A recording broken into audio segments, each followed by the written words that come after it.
3-point sniper, basketball IQ, tenacious player, man. And when he got hot, it didn't matter if he was on him or not. He just turned around and launched it. And Tobin say, "Off, that's off." He said, "Awful good." And I said, "Oh, it's true about this boy." ¿Por qué crees que la gente desprecia a Larry Bird con tanta amargura? Por su piel blanca. Sí, un poco de eso habita ahí. Mira, en los tiempos en que yo jugaba, Larry Bird era la voz más resonante en la cancha. Sí, pero, aunque siempre digo que hablaba, sus actos respaldaban cada palabra con un peso abrumador. Así que, en realidad, no eran palabras vacías, era un silencio sepulcral lo que dejaba. Era un orador de voz baja. Susurraba: "Vete por tu cuenta. Voy a acabar con este infeliz". Sí, estábamos en pleno juego, y Tom Tolbert marcaba a Larry, defendiéndolo con bastante destreza.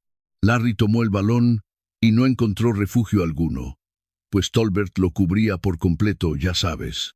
No hallaba salida. Simplemente giró y la lanzó al destino. Y Tolbert dijo: "Oh, eso no entra". Él dijo: "Todo para bien". Yo pensé: "Oh, cielos, sí, hombre, él era un hueso duro de roer. Sabes, para mi abuela, ese era su jugador predilecto, Larry Bird". Sí, Larry Bird. Y recuerdo con nostalgia la primera vez que anoté 20 puntos. Llamé a mi abuela y le dije: "Oye, tuve un buen juego anoche, tuve una actuación memorable". Ella preguntó: "¿Hiciste sonar la red como Larry Bird?". Y yo: "No la hice sonar como él, porque si recuerdas, su tiro solía salirse de la pantalla del televisor. Solía disparar con tanta elevación, tenía un arco celestial, salía de la pantalla. Tú simplemente caía como una lágrima". I think he'd be in Europe. Yeah, he said that same stupid shit back in the mid-'80s when he said that if he was... Fuera de aquí con eso. Larry Bird era la verdad absoluta, hombre. De nuevo, la mayoría decía que no era atlético, que no podía saltar. El chiste cruel era que no saltaba ni una guía telefónica. No podía saltar sobre una guía telefónica. Larry era la verdad, hombre. Francotirador de 3. Coeficiente intelectual fuera de los gráficos. Jugador tenaz, hombre. Les anunciaba a los rivales su destino antes de ejecutarlo. Oh, sí. El lenguaje sucio estaba en un nivel superior. Hablaba basura como 3 campeonatos, varios JMV, Salón de la Fama, medallista olímpico. Basta ya. ¿Por qué crees que la gente odia a Larry Bird? Es blanco. Es blanco. Creo que los verdaderos devotos del baloncesto, negros incluidos, conocen la realidad. Nadie realmente. Ya sabes. La gente que odia a Larry Bird son simples detractores, porque no hay forma, si conoces el criterio de ese hombre, su historial, su talento. Odiarlo es como odiar a Eminem. Es como: lárguense de aquí con eso. Si Magic y Bird salvaron la NBA del abismo, Michael la llevó a la siguiente estratosfera. Sí, y nadie ha logrado eso desde entonces. Por ejemplo, si planteas un juego 1 contra 1, ya sabes, si quieres llevarlo al terreno racial, si pones a Jokic contra Larry Bird en su apogeo, sí, entonces el vencedor sería Larry Bird. Sí, porque es simplemente un jugador más hábil sobre la madera en el 1 contra 1. Estaba construido más para el duelo. Larry Bird probablemente vencería a LeBron en un mano a mano. De verdad, su fuerza física, su velocidad, todo ese poder que despliega. Bueno, en el 1 contra 1 estamos hablando de 2 botes. LeBron necesita retroceder para entonces usar todos sus atributos físicos y venir hacia ti como una tormenta. Cuando lo conocí por primera vez, me dije: muy bien, voy a observar a este sujeto. Este gato blanco realmente puede moverse. Como si el veredicto siempre estuviera pendiente sobre los chicos blancos, hermano. Con todo respeto, siempre está en duda. Es respeto. esto no es nada malo. Así que dije, déjame ver de qué es capaz. Pero Larry tenía una esencia que la mayoría de los chicos blancos no poseen. Dilo, solo mantén la verdad, hombre. Diferente ahora. Diferente ahora. Un poco de... Sí, él luce diferente en la memoria. Él era distinto. Larry era distinto. Ese muchacho podía jugar, hombre. Lo demostró con creces. Jugamos en un equipo en la universidad, en un torneo juntos. Esta fue la primera vez que sentí el frío de la banca. Él y yo estábamos sentados y... los tipos frente a nosotros no eran mejores, pero el entrenador de Kentucky dirigía el mando. Wasn't better than us, but Kentucky head coach was coaching the team, so he started 3 guys from Kentucky. De acuerdo. Pero cuando entramos al juego, cambiamos la historia. Vi a este tipo devorar a Jack Even. Él había sido el jugador del año esa temporada. Kentucky, ¿verdad? Sí, de Kentucky. Y Larry Bird simplemente los estaba desmantelando pieza por pieza. Y dije, oh, llamé a casa. Dije, es cierto lo de este muchacho. Estaba llamando a todo el mundo. Este tipo tiene el don.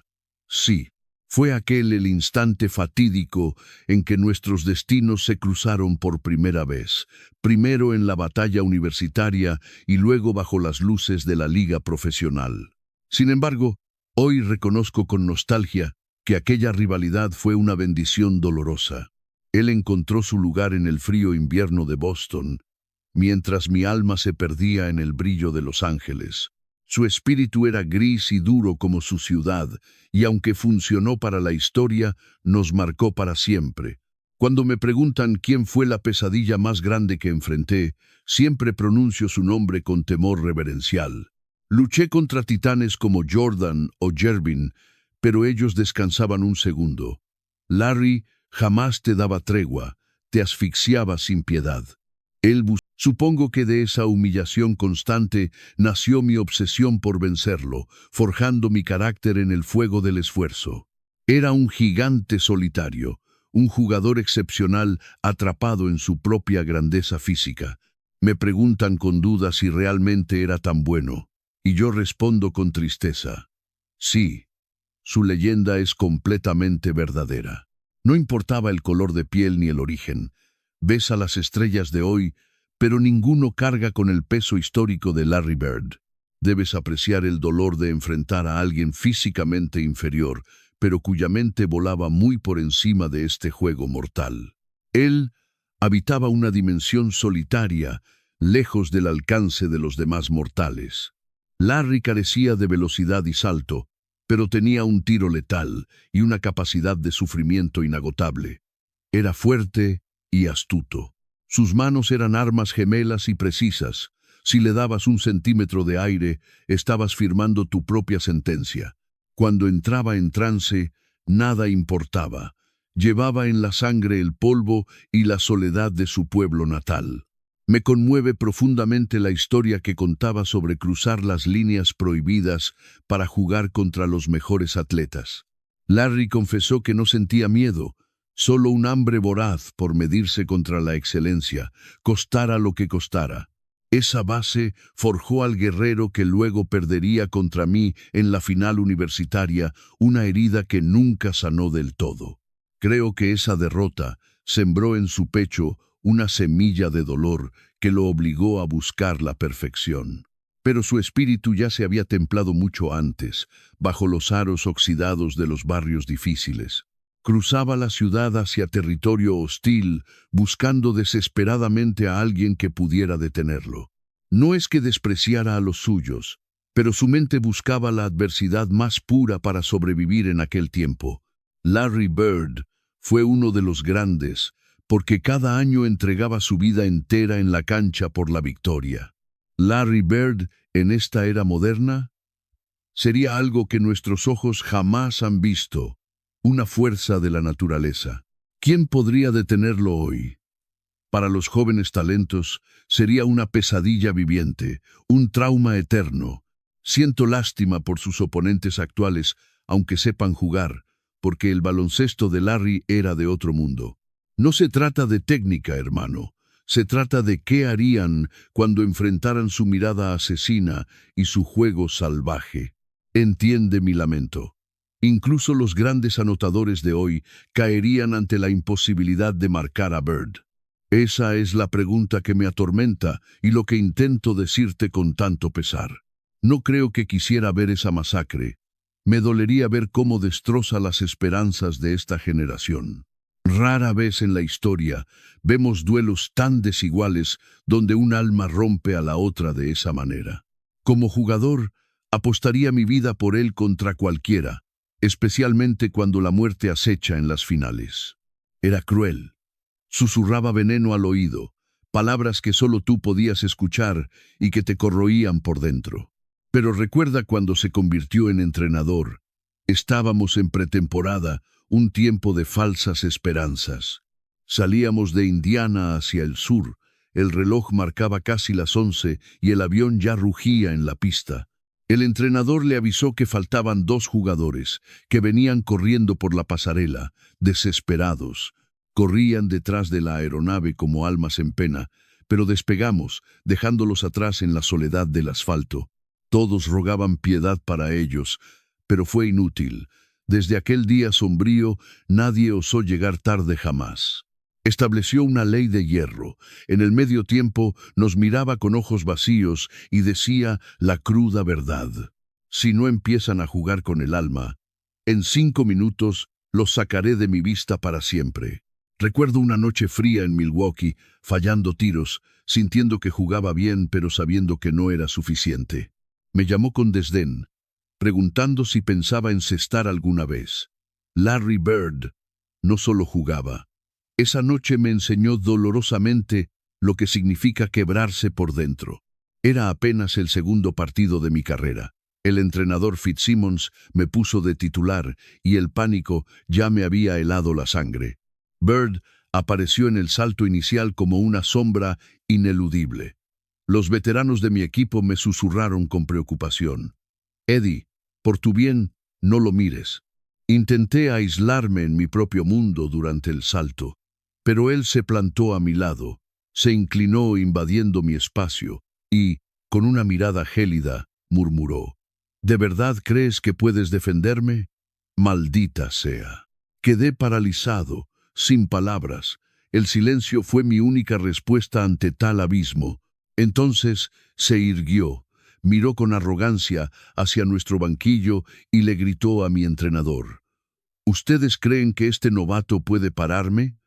Voy a destrozarlo aquí mismo. Yo solo podía mirar al frente, humillado. Para ese momento, la tragedia se tornó burla. Todos en la pista reían, incluso mis propios compañeros. Supliqué en silencio que el árbitro lanzara el balón para acabar con la espera, pero el caos detenía el juego. Finalmente, caminó despacio, se detuvo frente a mí y con la gravedad de una sentencia me dijo algo que jamás olvidaré. Me prometió que esa noche acabaría con mi resistencia física y mental. Lo miré a los ojos, intentando ocultar mi fragilidad, y le dije que no me iría, que no me intimidaba, aunque por dentro temblaba. Invoqué mis orígenes de Chicago como un escudo inútil. Él soltó una risa cruel. El partido comenzó y, tal como predijo, empezó a consumirme lentamente. Intenté devolver los golpes, pero mis tiros golpeaban el hierro con desesperanza. Llegó el último cuarto y la noche se sentía interminable y oscura. El marcador estaba ajustado, una falsa ilusión. Él bajó la cancha y me recriminó mis palabras, desafiándome a realizar lo imposible. Se elevó desde una distancia inmensa y lanzó. Pero el balón ni siquiera tocó el aro.